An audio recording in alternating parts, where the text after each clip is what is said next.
மத்திய மாநில அரசு மானியத்துடன் சூரிய மேற்கூரை அமைத்து மின் உற்பத்தி செய்ய கோவை மக்கள் ஆர்வம் காட்டி வருகின்றனர். மின் பயன்பாட்டை குறைக்க மரபுசாரா எரிசக்தி திட்டங்களை அரசு ஊக்குவித்து வருகிறது.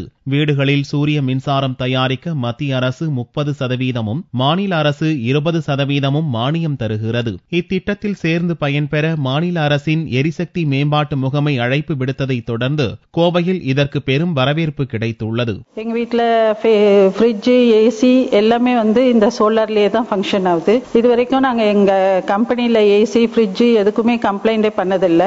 அப்புறம் ஈவன் லைட் கூட எதுவுமே ஃபியூஸ் ஆனதில்லை. எல்லாமே நல்லாவே எரிஞ்சிட்டு இருக்கு. கரண்ட் பில்லு கட்டுற பிரச்சனையும் இல்லை. நெட் மீட்டரிங்னு ஒன்று இருக்குங்க. அந்த மீட்டரை நம்ம இன்ஸ்டால் பண்ணிடுறோம். இது எப்படி வேலை செய்யுதுன்னா, பேசிக்கா பாத்தீங்கன்னா டே டைம்ல சோலார், அதாவது சூரிய ஒளி பேனல் மேல விழுகிறப்ப கரண்ட் உற்பத்தி பண்ணுது.